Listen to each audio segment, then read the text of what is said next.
എല്ലാ പ്രിയപ്പെട്ടവർക്കും നമസ്കാരം. മറുനാടൻ സ്പെഷ്യൽ ഇന്റർവ്യൂ റൂമിലേക്ക് സ്വാഗതം. MS വേണുഗോപാലാണ് കൂടെയുള്ളത്. സാർ നമസ്കാരം. നമസ്കാരം. കുറച്ച് ദിവസങ്ങളായി കണ്ടിട്ട് ഓണാഘോഷമൊക്കെ ആയിരുന്നു മനസ്സിലാക്കുന്നുണ്ട്. നമ്മൾ ഓണം ആഘോഷിക്കുന്ന സമയത്ത് നേപ്പാൾ കത്തിയമരുന്ന ഒരു കാഴ്ചയാണ് നമ്മൾ കണ്ടത്, ജൻസി പ്രക്ഷോഭം. ഇതിനു മുൻപ് നമ്മൾ ഇതുപോലെ കണ്ടത് ബംഗ്ലാദേശിലാണ്. ഒറ്റ രാത്രി കൊണ്ട് ഹസീന ഭരണകൂടത്തെ തകർന്നു പോയിരിക്കുന്നു. അതിനു മുൻപ് ഇത് കണ്ടത് ശ്രീലങ്കയിലാണ്. അതായത് ഇന്ത്യയുടെ അയൽപ്പക്കത്തുള്ള എല്ലാ രാഷ്ട്രങ്ങളും ചൈനയെ ഒക്കെ ഒഴികെ ഇത് കാണുന്നു. പാകിസ്ഥാൻ പിന്നെ പണ്ട് മുതലേ അസ്ഥിരമാണ്, നമുക്കറിയാം. യഥാർത്ഥത്തിൽ പലയിടങ്ങളിൽ നിന്നും പല ഗൂഢാലോചന സിദ്ധാന്തങ്ങളൊക്കെ വരുന്നുണ്ട്. അതിൽ ഏറ്റവും പ്രധാനം ഇത് ഫണ്ടഡ് ആണ് എന്നുള്ളതും ഇന്ത്യയിലും ഇതുപോലെ ഒരു അട്ടിമറി ഉണ്ടാക്കാനുള്ള സാധ്യതകൾ അമേരിക്ക ഉൾപ്പെടുന്ന ഒരുപാട് രാഷ്ട്രങ്ങളുടെ പേരുകളൊക്കെ കേൾക്കുന്നുണ്ട്. ഈ ഭരണ അട്ടിമറികളുടെ പിന്നിൽ എന്തെങ്കിലും ഒരു രാഷ്ട്രീയമുണ്ട്? ഇപ്പോൾ അതാത് പ്രദേശങ്ങൾ അതാത് കാരണങ്ങൾ എല്ലായിടങ്ങളിലും ഉണ്ടായിരുന്ന അഴിമതിയും ഇപ്പോൾ ജമാഅത്തിന്റെ ഇൻഫ്ലുവൻസ് ഒക്കെ ബംഗ്ലാദേശ് ഉണ്ടെന്നാൽ പോലും പലയിടങ്ങളിലും പല വിഷയങ്ങളാണ്, ഓരോന്നിനും ഓരോരോ വിഷയങ്ങളാണ്. ഇതിനൊരു ഒറ്റ ചരടിൽ കെട്ടി വായിക്കാൻ പറ്റുമോ? വായിക്കാൻ പറ്റും. ചില നേർരേഖകൾ അതിനകത്തുണ്ട്. മുഴുവൻ അതുപോലല്ല, ചില നേർരേഖകൾ അതിനകത്തുണ്ട് എന്നുള്ളതാണ് സത്യം. ഞാൻ 30 വർഷം രാഷ്ട്രീയത്തിന് അതീതമായി ജനങ്ങളെ സംഘടിപ്പിക്കാൻ ശ്രമിച്ച ഒരാളാണ്. റെസിഡൻസ് സൊല്യൂഷൻ വഴി, മൂവ്മെൻറ്റ് വഴി 30 വർഷം. സംസ്ഥാനത്ത് പ്രസിഡന്റും സെക്രട്ടറി ആയിരുന്ന ഒരു 20 വർഷവും, തിരുവനന്തപുരത്ത് 30 വർഷമായിട്ടും ആ രീതിയിൽ പ്രവർത്തിച്ച ഒരാളാണ്. ആയിരക്കണക്കിന് അസോസിയേഷനുകളിൽ സംഘടിപ്പിക്കാനായിട്ട് ശ്രമിച്ച ഒരാളാണ്. എനിക്കൊരു കാര്യം അറിയാം, നമുക്ക് ഒരു സംഘടനയില്ലാതെ, അതിനൊരു നേതാവില്ലാതെ, അതിനൊരു ആശയമില്ലാതെ നമുക്ക് ആരെയും സംഘടിപ്പിക്കാൻ കഴിയില്ല എന്നുള്ളത്. അപ്പോൾ എന്തെങ്കിലും ഒരു സാധനം പെട്ടെന്ന് പൊട്ടി പുറപ്പെടണമെങ്കിൽ പുറപ്പെടാം. എങ്ങനെയെന്ന് വെച്ചാൽ 2-3 കാര്യങ്ങൾ. അതായത് 3 ദിവസമായിട്ട് നിങ്ങൾക്ക് ആഹാരം കിട്ടുന്നില്ല, തീർച്ചയായിട്ടും ജനങ്ങൾ വീട്ടിൽ നിന്ന് വെളിയിലിറങ്ങി വീട്ടിൽ കയ്യിലിരിക്കുന്ന കത്തിയോ വെട്ടുകത്തിയോ ഏതാണെന്ന് വെച്ചാൽ അത് എടുത്തുകൊണ്ട് വന്ന് രാഷ്ട്രീയ നേതാക്കൾക്കെതിരെ, അല്ലെങ്കിൽ ഭരണത്തിലിരിക്കുന്ന രാജാവാണെങ്കിൽ രാജാവിനെതിരെയൊക്കെ വരാം. വെള്ളം കിട്ടുന്നില്ലെങ്കിൽ വരാം. പിന്നെ ഒന്ന് വരാൻ സാധ്യതയുള്ളത് ഒരു സംഘം, ഒരു തസ്കര സംഘം വന്ന് എല്ലാ വീടും കൊള്ളയടിക്കുന്നു, അവിടുത്തെ സ്ത്രീകളെ ബലാത്സംഗം ചെയ്യുന്നു. അങ്ങനെയൊക്കെ ഒരു 10 വീട് 15 വീട് വരുമ്പോൾ തന്നെ ആൾ ഇറങ്ങാൻ തുടങ്ങും. ഇറങ്ങി വന്ന് സ്വമേധയാ ചില പ്രക്ഷോഭങ്ങൾ സംഘടിപ്പിക്കും. അല്ലാതെ ഒരു പ്രക്ഷോഭം ഒരു ഒരു സാധാരണ ഇപ്പോൾ ഒരു സോഷ്യൽ മീഡിയയിലെ ഒരു ബ്ലോക്ക് വന്നു, അല്ലെങ്കിൽ അവിടെ ഒരു സോഷ്യൽ മീഡിയയെ ബാൻ ചെയ്തു എന്ന് പറഞ്ഞതുകൊണ്ട് ഒരു പ്രക്ഷോഭം ഉണ്ടാവില്ല. ആ പ്രക്ഷോഭത്തിനെ ട്രിഗർ ചെയ്യാനുള്ള ഒരു സാധനം ആരോ അവിടെ വെച്ചിട്ടുണ്ടായിരുന്നു. അത് കരുതിക്കൂട്ടി ചെയ്തതാണ്. ചെയ്തപ്പോൾ നിഷ്കളങ്കരായ ഒത്തിരി പേരും പുറത്തിറങ്ങി കാണും. അത് സത്യമാണ്. നമ്മൾ 1000 പേരെ നമ്മൾ വെളിയിറക്കുമ്പോൾ ചിലപ്പോൾ അതിൻ്റെ കൂടെ 5000 10,000 പേര് വന്നിരിക്കും. പക്ഷെ 1000 പേരിൽ ഒരു മെസ്സേജും ഒരു ഡയറക്ഷനും കൊടുത്തിട്ടുണ്ട്. അല്ല, അതിനെ അടിച്ച് തകർക്കുക, പൊളിച്ചടുക്കുക എന്നൊരു മെസ്സേജ് ആരോ കൊടുത്തിട്ടുണ്ട്. അത് ആരെന്നുള്ളതാണ് ചോദ്യം. അത് ഡീപ് സ്റ്റേറ്റ് ആണെന്നുള്ളതാണ് ഈ 3 സ്ഥലങ്ങളിലെ സംഭവങ്ങളിൽ നിന്നും നമ്മൾ മനസ്സിലാക്കേണ്ടത്. കാരണം അമേരിക്കയ്ക്ക് അത്തരത്തിലുള്ള ചില കഴിവുകൾ ഉണ്ട്. ആ ഡീപ് സ്റ്റേറ്റ് അത്തരത്തിലാണ് വർക്കൗട്ട് ചെയ്യുന്നത്.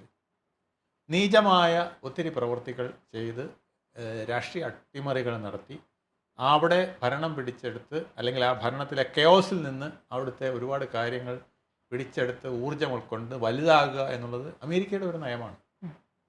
അത് അവർ 2 തരത്തിൽ നടത്തുന്നുണ്ട്. ഒന്ന്, അന്തർദേശീയ തലത്തിൽ ഇപ്പോൾ നമ്മൾ ട്രംപ് നടത്തുന്ന പോലെ ടാരിഫ് ചിറ്റിക ഉപയോഗിച്ചുകൊണ്ട് അങ്ങനെയൊക്കെ നടത്തും. അടിയിൽ കൂടെ ഇത്തരത്തിലുള്ള പറഞ്ഞാൽ കേട്ടില്ലെങ്കിൽ ഇത്തരത്തിലുള്ളത് നടത്തും. അന്യരാജ്യങ്ങളെ കൊണ്ട് നമ്മളെ അടുപ്പിക്കാൻ നോക്കുക, അന്യരാജ്യങ്ങളെ നമ്മൾ ശത്രുക്കളായിക്കൊണ്ട് ഫൈറ്റ് നടത്തുക, എന്നിട്ട് അവിടെ അവരുടെ ആയുധങ്ങൾ വിറ്റ് അവരുടെ GDP ഉയർത്തുക. ഇങ്ങനെയൊക്കെയാണ് അവർ വളർന്നു വന്നിട്ടുള്ളത്.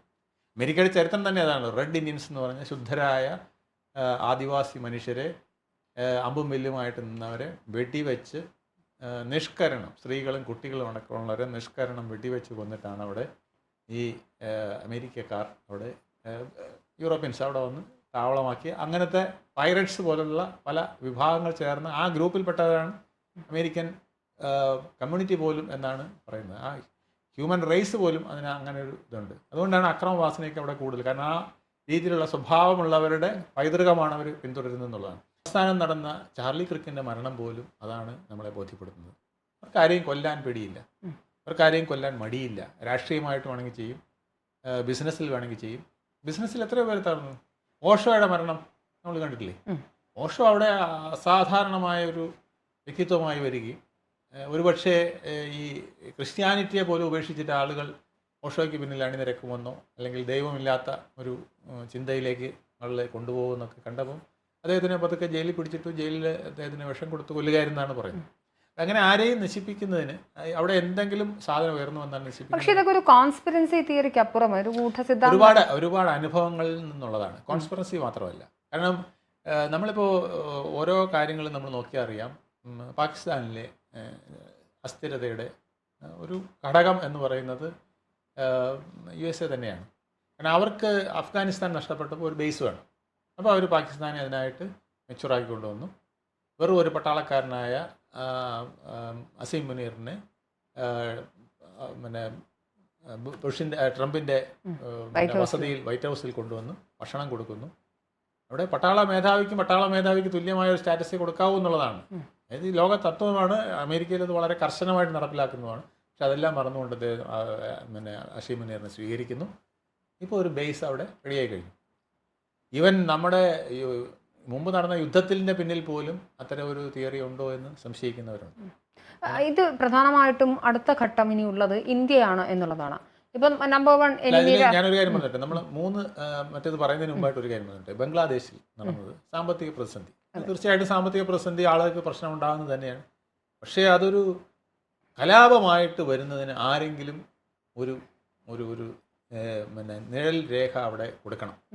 അങ്ങനെ കുറച്ച് പേര് ഒരു 5000 പേരെങ്കിലും പുറത്തിറക്കിയാൽ ബാക്കി പിന്നെ വന്നോളൂ.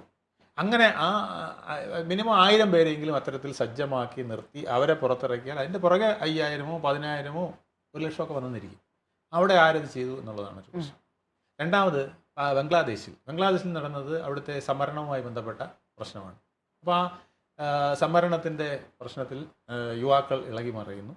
അപ്പോൾ അതിന് 100 പേരെയോ 1000 പേരെയോ 500 പേരെയോ 5000 പേരെയോ ആരോ റെഡിയാക്കി നിർത്തിയിട്ടുണ്ട്. അതിന് പിന്നിൽ ആ രാഷ്ട്രത്തിലെ ജനങ്ങൾ മുഴുവൻ അല്ലെങ്കിൽ ഒരു വലിയ വിഭാഗം യുവാക്കൾ വരുന്ന ഒരു സീൻ. ഇത് അങ്ങനെ ഒരാൾ ട്രിഗർ ചെയ്യാൻ വേണം. ഇത് തന്നെയാണ് നേപ്പാളിൽ നടന്നത്. നേപ്പാളിൽ തീർച്ചയായിട്ടും അഴിമതിയുണ്ട്, അല്ലെങ്കിൽ പ്രശ്നങ്ങളുണ്ട്. ഞാൻ ചോദിക്കട്ടെ, കേരളത്തിൽ എത്ര അഴിമതിയുണ്ട്? തമിഴ്നാട്ടിൽ അഴിമതിയില്ലേ? തമിഴ്നാട് കേരളത്തിനേക്കാൾ അഴിമതി കുളിച്ചതാണെന്നാണ് പറയുന്നത്. പക്ഷേ ആരെങ്കിലും വെളിയിറങ്ങി വെട്ടാനോ കുത്താനോ പോകുന്നുണ്ടോ? അപ്പോൾ അതിനൊരു ഇൻസ്പിറേഷൻ കൊടുക്കാൻ ആൾ വേണം. ഒരു തീ ഇടാൻ ആൾ വേണം. ആ തീ ഇടാൻ ആര് വന്നു എന്നുള്ളതാണ് പ്രശ്നം. ആ തീ ഇടാൻ പോയത് ഡീപ് സ്റ്റേറ്റിൻ്റെ പങ്കുണ്ട് എന്നുള്ളതാണ് പലരും വിശ്വസിക്കുന്നത്. വിശ്വസിക്കാനുള്ള കാരണങ്ങൾ ഇതുപോലുള്ള പല പ്രവൃത്തികൾ അവർ ചെയ്തിട്ടുണ്ട് എന്നുള്ളതുകൊണ്ട്. അങ്ങനെ ആകുമ്പോൾ ഞാൻ എൻ്റെ ചോദ്യത്തിലേക്ക് തിരിച്ചു വരികയാണ്. അങ്ങനെ ആകുമ്പോൾ അടുത്ത ലക്ഷ്യം ഇന്ത്യയാണോ എന്നൊരു ചോദ്യം ബാക്കിയാവുന്നു. ഇന്ത്യ ഇതിനു മുമ്പേ ലക്ഷ്യമായിരുന്നു. ഇന്ത്യ ലക്ഷ്യമായിരുന്നു. അതിനായിട്ട് അവരാദ്യം പല വിധത്തിൽ ഇപ്പോൾ പിന്നെ മോദി ഭരണം വന്നതിന് ശേഷം ഇന്ത്യ മുന്നോട്ട് പോയത് അവർക്ക് ഒട്ടും ഇഷ്ടപ്പെടുന്നില്ല.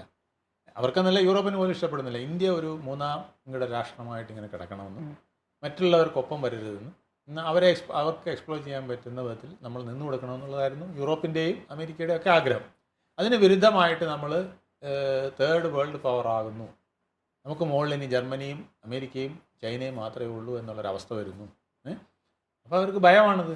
അങ്ങനെ ഒരു രാഷ്ട്രം വളർന്നു വരുന്നാൽ പിന്നെ നമ്മുടെ കയ്യിൽ നിൽക്കില്ല. പ്രത്യേകിച്ച് ഇത്രയും കൂടുതൽ ജനസംഖ്യ, ഇത്രയും വിസ്തൃതമായ സ്ഥലം, പിന്നെ ഇന്ത്യൻ മഹാസമുദ്രം നിങ്ങൾ മാപ്പെടുത്ത് നോക്കിയാൽ അറിയാം. ഏത് ഭൂഖണ്ഡത്തിലേക്ക് പോകണമെങ്കിലും ഈ ഭാഗത്തിൻ്റെ പ്രാധാന്യം ഭയങ്കരമാണ്. ഒരു വേൾഡ് വാർ നടന്നാൽ ഇന്ത്യ എവിടെ നിൽക്കുന്നോ അവർക്ക് കുറച്ച് മേൽക്കൈയാണ്. ആ സ്ട്രാറ്റജിക്കായിട്ട് ജിയോഗ്രഫിക്കലായിട്ട് നമുക്ക് അങ്ങനെ ഒരു സ്റ്റാറ്റസ് ഉണ്ട്. നമ്മുടെ 3 സൈഡിലും കടൽ, പസഫിക് ഓഷനിലേക്ക്, അറ്റാലാന്റിക് ഓഷനിലേക്ക് നമുക്ക് പോകാനായിട്ടുള്ള ഇന്ത്യൻ മഹാസമുദ്രത്തിൻ്റെ ആക്സസ്, ഇതൊക്കെ വളരെ പ്രധാനപ്പെട്ട ഘടകങ്ങളാണ്. ഇതെല്ലാം അമേരിക്കയ്ക്ക് നല്ലപോലെ അറിയാം, യൂറോപ്പിലെ പല രാഷ്ട്രങ്ങൾക്കും അറിയാം. അതുകൊണ്ടാണ് നമ്മളെ കൂടുതൽ പിടിച്ചു നിർത്താനായിട്ട് അവർ ശ്രമിക്കുന്നത്. നിന്നില്ലെങ്കിൽ നമ്മളെ ഭീഷണിപ്പെടുത്താനും ശ്രമിക്കും. പക്ഷേ ഡീപ് സ്റ്റേറ്റിന് ഇന്ത്യയിൽ വർക്ക് ചെയ്യാനായിട്ട് അവർ പല പ്രാവശ്യം ശ്രമിച്ചിട്ടുണ്ട്. അതിൽ ഈ അടുത്ത കാലത്ത് നടന്ന ഏറ്റവും വലിയ ഒരു ശ്രമം നമ്മുടെ ജാതി സംവരണം എന്നൊരു സാധനം പിടിച്ചിട്ടാണ് തുടങ്ങിയത്. അപ്പോൾ ആ ജാതി സംവരണത്തിൽ ആടിപ്പോയി. 400 സീറ്റ് എന്ന് പറഞ്ഞ നരേന്ദ്രമോദിക്ക് തട്ട് കിട്ടുന്ന വിധത്തിൽ അത് വന്നില്ലേ. അതിനകത്ത് പിന്നെ അവർക്ക് മിനിമം ഭൂരിപക്ഷം പോലും എത്തിക്കാൻ കഴിഞ്ഞില്ല എന്നുള്ളതാണ്. 240 ഒതുങ്ങേണ്ടി വന്നു. അത് നോർത്ത് ഇന്ത്യയിലുണ്ടായി. അതായത് ഭരണഘടനയെ അട്ടിമറിക്കുമെന്നും ജാതി സംവരണം ഇല്ലാതാക്കുമെന്നും സാധാരണക്കാരനായ പിന്നെ ഇന്ത്യയിലെ 80% വരുന്നത് പിന്നോക്ക വിഭാഗക്കാരാണല്ലോ. അപ്പോൾ അവരുടെ മനസ്സിലൊരു ആശങ്ക പരത്തുക, എന്നിട്ട് അവരെ വോട്ടിങ്ങിന് പ്രേരിപ്പിക്കുക. അതൊരു തന്ത്രമായിരുന്നു. ആ തന്ത്രം അവിടെ പൂർണ്ണമായും വിജയിച്ചില്ല. കാരണം അവർക്ക് 240 പിടിക്കാൻ പറ്റി.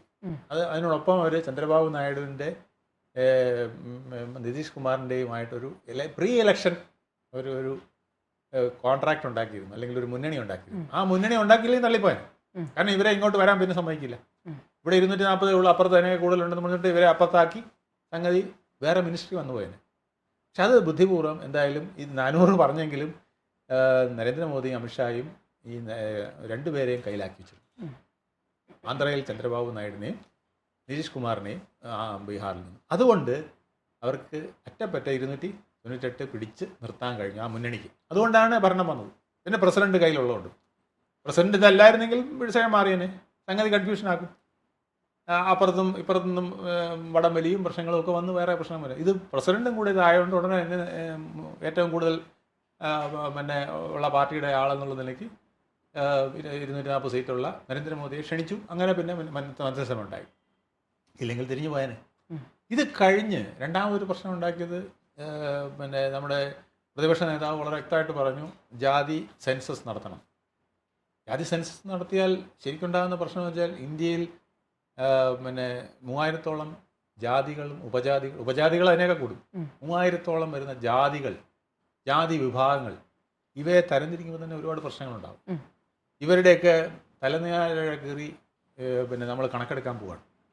അതുണ്ടാക്കാൻ പോകുന്ന പ്രശ്നങ്ങൾ വളരെ വലുതാണ്. പക്ഷേ ചെയ്യാതിരിക്കാൻ പറ്റാതെ വരുന്ന വിധത്തിലേക്ക് വന്നതുകൊണ്ട് അത് ഡീപ് സ്റ്റേറ്റ് കൊടുത്ത ഒരു മെസ്സേജാണെന്നുള്ളതാണ് പറയുന്നത്. മനസ്സിലല്ലേ? ബീഹാർ ഇലക്ഷന് വേണ്ടിയിട്ട്, ബീഹാർ ഇലക്ഷൻ്റെ മുന്നോടിയായിട്ട് അത് ഉപയോഗിക്കാമെന്നുള്ള രീതിയിലാണ് കോൺഗ്രസ് കരുതിയിരുന്നതാണ് പറയുന്നത്. പക്ഷേ അപ്പോഴേക്കും പിന്നെ ഓപ്പറേഷൻ സിന്ദൂർ വന്നു. അതിനിടയ്ക്ക് ഇത് അങ്ങ് പാസ്സാക്കി. പിന്നെ അടുത്തത് പിന്നെ ഗവൺമെൻറ് അങ്ങ് ഡിക്ലെയർ ചെയ്തു, ജാതി സെൻസസ് നടത്തും എന്നൊരു ഡിക്ലറേഷൻ വന്നപ്പോൾ അതങ്ങ് ചുറ്റിപ്പോയി. അതായത് ഈ കണക്കെടുത്തൊക്കെ വരുമ്പോഴേക്കും അത് സമയമെടുക്കും, അതങ്ങ് പോകും. പക്ഷെ അതൊരു വലിയ വിഷയമായി അല്ലെങ്കിൽ വന്നേനെ. അത് കഴിഞ്ഞപ്പം അപ്പോൾ പിന്നെ ജാതി സെൻസസ്, ജാതി വിഷയം ബീഹാറിൽ പറയാൻ പറ്റാതെ വന്നപ്പോൾ ഉടനെ തന്നെ വോട്ടർ പട്ടികയിൽ അപാകത എടുത്തു. 52 മുതൽ ഇന്ന് വരെ നടന്ന എല്ലാ വോട്ടർ പട്ടികയിലും ഡബിളിംഗ് ഉണ്ട്. ഒരാൾ 2 സ്ഥലത്ത് വന്ന് വോട്ട് ചെയ്യുന്നതുണ്ട്. പിന്നെ അപ്പുറത്തെ വോട്ട് ഇപ്പുറത്തുള്ളതുണ്ട്. പിന്നെ രണ്ടിലും പോയി വോട്ട് ചെയ്തവരുണ്ട്. ഇതൊന്നുമല്ല, ഞാൻ ഇലക്ഷൻ കമ്മീഷണറായ TN ശേഷൻ്റെ കൂടെ ഒരുപാട് നാൾ കേരളത്തിൽ പലതവണ സന്ദർശിച്ചിട്ടുള്ള അദ്ദേഹം പറഞ്ഞ് ബീഹാറിലൊക്കെ നടന്നിരുന്നത് പിന്നെ കോൺഗ്രസ് ഒക്കെ ചെയ്യുന്നത് വെച്ചാൽ പെട്ടിയോടെ എടുത്ത് ദൂരെ കളഞ്ഞിട്ട് വേറെ പോസ്റ്റ് ചെയ്തിടുകയാണ് ചെയ്യുന്നത്. ബീഹാറിലും UP-യിലൊക്കെ വളരെയധികം നാളുകൾ ഇങ്ങനെ നടന്നിട്ടുണ്ട്. അപ്പോൾ അതിനെയൊക്കെ വെച്ച് നോക്കിയാൽ ഇപ്പോൾ ഇലക്ഷൻ വോട്ടിംഗ് മെഷീൻ ആയതുകൊണ്ട് അത്രയ്ക്കുള്ള പ്രശ്നങ്ങളൊന്നും ആർക്കും ചെയ്യാൻ പറ്റില്ല. അപ്പോൾ വോട്ടിംഗ് മെഷീനെ കുറിച്ച് അപാകതകൾ പറഞ്ഞു. അപ്പോൾ പിന്നെ സുപ്രീം കോടതി അത് ഇടപെട്ടു. വോട്ടിംഗ് മെഷീൻ്റെ മുഴുവൻ കാര്യങ്ങളും പരിശോധിച്ചു, അത് ക്ലിയറാക്കി വെച്ചു. ഇപ്പോൾ പിന്നെ പറയുന്നത് വോട്ടർ പട്ടികയാണ്. അപ്പോൾ അതും പറഞ്ഞുകൊണ്ട് അവർ ജാഥ നടത്തി. ഇപ്പം ഇത് ഓരോ വിഷയങ്ങളായിട്ട് ഇങ്ങനെ എടുത്ത് ഇനിയിപ്പോൾ അടുത്തൊരു ഹൈഡ്രജൻ ബോംബ് വരുന്നതാണ്. ഇതൊന്നും അല്ല, ഇതിനേക്കാൾ വലിയ ഇപ്പോൾ അണുബോംബാണ് ഇട്ടത്. ആ അണുബോംബ് ചീറ്റിപ്പോയി. അപ്പോൾ അടുത്ത ഹൈഡ്രജൻ ബോംബ് ഉണ്ടെന്നാണ് ഇപ്പം നമ്മുടെ പ്രതിപക്ഷ നേതാവ് പറയുന്നത്. ഇതിനിടയ്ക്ക് പിന്നെ ഇലക്ഷൻ വന്നു, വൈസ് പ്രസിഡന്റ് ഇലക്ഷൻ വന്നു. വൈസ് പ്രസിഡന്റ് ഇലക്ഷനിൽ അവർക്ക് കൂടുതൽ വോട്ട് അതിനിടയ്ക്ക് കിട്ടാതെ വന്നപ്പോൾ വോട്ട് ചോരി പറഞ്ഞു. അതെങ്ങനെയാണ് വോട്ട് ചോരി ആകുന്നത്? പിന്നെ കോൺഗ്രസിന്റെ പക്ഷത്തുള്ള വോട്ട് BJP പിടിച്ചാതെ വോട്ട് ചോരി ആകുന്നത് എങ്ങനെയാണ്? അതും MP-മാരുടെ വോട്ട്. അതുപോലെ BJP-യുടെ പക്ഷത്തുള്ള വോട്ട് കോൺഗ്രസ് പിടിച്ചാൽ അത് വോട്ട് ചോരിയല്ല, അത് അവരുടെ സ്മാർട്ട്നെസ്സാണ്, അതൊരു ഇലക്ഷൻ സ്ട്രാറ്റജിയാണ്. ഇപ്പം കോൺഗ്രസ് ഉദ്ദേശിച്ചത് എന്താണ്? ശരിക്കും പറഞ്ഞാൽ തമിഴ്നാട്ടിൽ നിന്നുള്ള ഒരാളെ വയ്ക്കുമ്പോൾ തമിഴ്നാട്ടിലെ DMK-ക്ക് ഒരു ചിന്താ സങ്കോചം വരണം, എന്നിട്ട് അവിടെ കുറേ വോട്ടുകൾ ഇപ്പുറത്ത് വരണം എന്നാണ്. അപ്പോൾ അതിന് ബദലായിട്ട് എന്താ ചെയ്തത്? ആന്ധ്രയിൽ നിന്നുള്ള വോട്ടുകൾ പിടിക്കാനായിട്ടാണ് ആന്ധ്രാക്കാരനായ റെഡ്ഡിയെ അവിടെ സ്ഥാനാർത്ഥിയാക്കിയത്, അല്ലേ? അപ്പോൾ ആ വിഷയം വർക്ക് ചെയ്തില്ല. ആ വിഷയം വർക്ക് ചെയ്തിരുന്നെങ്കിൽ ഇതൊന്നും പരാതിയില്ലല്ലോ, ചോട്ട് ചോരി വരില്ല. കാരണം ചന്ദ്രബാബു നായിഡു വോട്ട് ചെയ്തു, പിന്നെ ചന്ദ്രശേഖരൻ്റെ പാർട്ടി വോട്ട് ചെയ്തു, BRS വോട്ട് ചെയ്തു, അതുപോലെ ജഗൻമോഹൻ്റെ 11 വോട്ട് വീണു. അങ്ങനെ ഒരു 50 വോട്ട് ഇപ്പുറത്തേക്കാണ് മാറിയെങ്കിൽ വോട്ട് ചോരി പറയില്ല. ഇത് അപ്പുറത്തേക്ക് പോയതുകൊണ്ട് വോട്ട് ചോരിയായി. അപ്പോൾ ഇതെങ്ങനെയാണ് മാച്ച് ചെയ്യുന്നത്? ഇതൊക്കെയാണ് പ്രതിപക്ഷ നേതാവിന് ചില അബദ്ധങ്ങൾ പറ്റുന്നത്. എനിവേ, അതൊന്നും അല്ല ഞാൻ പറയുന്ന വിഷയം. ഇത്തരത്തിൽ ഓരോ വിഷയങ്ങൾ കാലാകാലങ്ങളിൽ ഇട്ടുകൊടുത്തു. അപ്പോൾ ആകത്തുകയിൽ പറയേണ്ടുന്നത് ഇവിടുത്തെ പ്രതിപക്ഷം എന്ന് പറയുന്ന കോൺഗ്രസ് ഡീപ് സ്റ്റേറ്റിന്റെ ചട്ടുകമാണെന്നാണോ പറഞ്ഞു വെക്കുന്നത്? കോൺഗ്രസ് അവർക്കൊരു പ്രശ്നമല്ല. കോൺഗ്രസ് അല്ല, ആരായാലും. ഇപ്പോൾ കോൺഗ്രസിന് പകരം ഇപ്പോൾ കോൺഗ്രസ് ചിന്ന ഭിന്നമായി പോയി നാളെ വരുന്നത് വേറെ ഒരു പാർട്ടിയാണെന്ന് വിചാരിക്കുക, അവരെയും ഇത്തരത്തിലൊരു കയ്യിലിടും. കാരണം അവർക്ക് അതിനുള്ള ഇത്തരത്തിലൊരു മിഷനറി അവിടെ വർക്ക് ചെയ്യുകയാണെന്നേ. വാഷിങ്ടണിൽ അങ്ങനെ ഒരു മിഷണറി വർക്ക് ചെയ്യുകയാണ്. അതായത് നമുക്ക് ഗുണകരമല്ലാത്ത രീതിയിൽ ഇന്ത്യ പോകുന്നുണ്ടോ, നമുക്ക് ഗുണകരമില്ലാത്ത രീതിയിൽ ആഫ്രിക്ക പോകുന്നുണ്ടോ, നമുക്ക് ഗുണകരമില്ലാത്ത രീതിയിൽ അറേബ്യൻ രാഷ്ട്രങ്ങൾ പിന്നെ പോകുന്നുണ്ടോ, GCC രാഷ്ട്രങ്ങൾ പോകുന്നുണ്ടോ, നമുക്ക് ഗുണകരമല്ലാത്ത വിധത്തിൽ ലാറ്റിൻ അമേരിക്കൻ രാഷ്ട്രങ്ങൾ പോകുന്നുണ്ടോ എങ്കിൽ അവിടെ ഒരു അന്തചിത്രം ഉണ്ടാക്കുക, ഒരു ചെറിയ കറക്ക് വേല, എന്നിട്ട് ആ മന്ത്രിസഭയെ തള്ളിയിടുക, എന്നിട്ട് ഒരു പപ്പറ്റിനെ അവിടെ വയ്ക്കുക. ഇത് ഈ ആടിക്കളിയുടെ കൊച്ചുരാമ എന്ന് പറഞ്ഞ് ഈ ലോകത്തെ രാഷ്ട്രീയ പാർട്ടികളെയും രാഷ്ട്രീയ മുന്നണികളെയും ഇങ്ങനെ കളിപ്പിച്ചുകൊണ്ടിരിക്കുന്ന ഒരു പരിപാടി അവിടെ നടക്കുന്നുണ്ട്. ഇത് മുമ്പ് അത്ര എളുപ്പമല്ലായിരുന്നു. കാരണം റഷ്യയുടെ പേരിൽ ഒരു ചേരിയും അപ്പുറത്ത് വേറെ. ഇപ്പോൾ ഇത് വളരെ സുഗമമായിട്ട് അവർക്ക് വേറെ ചേരികളില്ലാതെ വന്നു. അതുകൊണ്ടാണ് ഇപ്പം വേറൊരു ജിയോ പൊളിറ്റിക്കൽ സെറ്റപ്പ് വന്ന് ഇന്ത്യ, ചൈന, റഷ്യ കൂട്ടുകെട്ട് വന്നു. ബ്രസീലും സൗത്ത് ആഫ്രിക്കയൊക്കെ ഇതിനകത്ത് വരുന്നു, അറേബ്യൻ രാഷ്ട്രങ്ങൾ ഇതിനകത്ത് വരുന്നു എന്ന് പറഞ്ഞപ്പം അമേരിക്ക കാലിളകിയത്. അപ്പോൾ ഇത് കാണിക്കുന്നത് തീർച്ചയായിട്ടും ഇത്തരത്തിലുള്ള ആക്ടിവിറ്റികൾ നടക്കുന്നുണ്ട്. ഞാൻ കോൺഗ്രസ്സുകാരെ മാത്രമല്ല, ആര് പ്രതിപക്ഷത്തിരുന്നാലും അവർ ഇതൊക്കെ ചെയ്യും. അതിന് വീണു കൊടുക്കുന്ന രാജ്യസ്നേഹമില്ലാത്ത രാഷ്ട്രീയ പാർട്ടികളും രാഷ്ട്രീയ നേതാക്കളുമാണെങ്കിൽ അതിനകത്ത് ഈസിയായിട്ട് വീഴുകയും ചെയ്യും. ഇന്ത്യയിൽ അത്തരത്തിലൊരു അട്ടിമറിക്കുള്ള സാധ്യത ഇല്ല എന്ന് വേണം പറയാം. ചെറിയ ബുദ്ധിമുട്ടുകളും അന്തചിത്രങ്ങളും ഉണ്ടാക്കാൻ കഴിയുമെന്നല്ലാതെ ഇന്ത്യയിൽ ഒരു കാരണവശാലും അത്തരം ഒരു അട്ടിമറി നടത്താൻ കഴിയില്ല. കാരണം ഇന്ത്യ എന്ന് പറയുന്നത് നേപ്പാൾ ഒരു ചെറിയ രാജ്യമാണ്, ബംഗ്ലാദേശ് ഒരു ചെറിയ രാജ്യമാണ്, ശ്രീലങ്ക ഒരു ചെറിയ രാജ്യമാണ്. ഇന്ത്യയിൽ അത്തരം 28 സംസ്ഥാനങ്ങൾ, 28 രാഷ്ട്രങ്ങളാണ്. ബാക്കി യൂണിയൻ ടെറിട്ടറി ഒക്കെ ചേർത്താൽ വേറെ 2-3 രാഷ്ട്രങ്ങൾ. അതായത് യൂറോപ്പിൻ്റെ, ഫ്രാൻസിൻ്റെ വലിപ്പമുള്ള, ജർമ്മനിയുടെ വലിപ്പമുള്ള, അല്ലെങ്കിൽ അത്രയും ആൾക്കാരുള്ള, അതിനേക്കാൾ കൂടുതൽ ആൾക്കാരുള്ള ചെറിയ ചെറിയ സംസ്ഥാനങ്ങളാണ്, ഓരോ രാഷ്ട്രങ്ങളാണ് നമ്മുടെ ഇന്ത്യ എന്ന് പറയുന്നത്. ഇതൊരു ഉപഭൂഖണ്ഡമാണ്. ഇവിടെ കേരളത്തിൽ ചില കുത്തിത്തിരിപ്പുകൾ നടത്താൻ കഴിയും, അല്ലെങ്കിൽ ബംഗാളിൽ കുറേ കുത്തിത്തിരിപ്പ് നടത്താൻ കഴിയും, അല്ലെങ്കിൽ ബീഹാറിൽ ചിലത് നടത്താൻ കഴിയുമെന്നല്ലാതെ ഇന്ത്യ ഒട്ടാകെ അങ്ങനെ ഒരു സാധനം നടത്തുക വലിയ ബുദ്ധിമുട്ടാണ്. അതുകൊണ്ടാണ് ഇന്ത്യക്ക് ഒരു ലീഡർ തന്നെ അങ്ങ് ഉണ്ടാകാത്തത്. നരേന്ദ്രമോദി വിചാരിച്ചിട്ട് പോലും സൗത്തിൽ ക്ലച്ച് പിടിക്കുന്നില്ല. ഇന്ദിരാഗാന്ധിക്കും പൂർണ്ണമായിട്ടും ഇന്ത്യയിലെ മുഴുവൻ സ്ഥലങ്ങളും പിടിച്ചടക്കാൻ കഴിഞ്ഞിട്ടില്ല, അല്ലേ? എപ്പോഴും അതിൽ നെഹ്റു മാത്രമാണ്, അത് സ്വാതന്ത്ര്യ സമരവും മറ്റേതൊക്കെ വന്നുകൊണ്ടായിരിക്കും, നെഹ്റു മാത്രമാണ് ഏതാണ്ട് ഇന്ത്യയെ നല്ല പൊതുസമ്മതനായിട്ട് അങ്ങനെ കീഴടക്കിയത്. ഇന്ത്യയെ, നമ്മുടെ രാജ്യത്തെ നേതാക്കൾക്ക് പോലും പൂർണ്ണമായിട്ടും കീഴടക്കാൻ പറ്റുന്നില്ല. ഒരു വിദേശ ശക്തിക്ക് അങ്ങനെ പറ്റിയില്ല. അത് മാത്രമല്ല, ഇന്ത്യക്കകത്ത് വളരെ ശക്തമായ രാഷ്ട്രീയ അടിത്തറ ഉള്ള ചില പ്രസ്ഥാനങ്ങളുണ്ട്. ആ പ്രസ്ഥാനങ്ങൾ ഇന്ത്യയുടെ ഒരു വൈതരണിയിൽ അവർ ഉയർന്നു വരും എന്നുള്ളത് ഡീപ് സ്റ്റേറ്റിനറിയാം. പട്ടാളത്തിനും പോലീസിനും ഒപ്പം വേറെ ഒരു സമാന്തര ജനകീയ സമിതി അല്ലെങ്കിൽ ജനകീയ സേനയും കൂടെ രംഗത്തിറങ്ങുന്ന ഒരു സംവിധാനം ഇന്ത്യയിലുണ്ട്. ആ സംവിധാനം പൊളിയാത്തടത്തോളം കാലം ഇന്ത്യയെ അങ്ങനെ ഒരു ഡീപ് സ്റ്റേറ്റിനും കീഴടക്കാൻ കഴിയില്ല എന്നതാണ് സത്യം.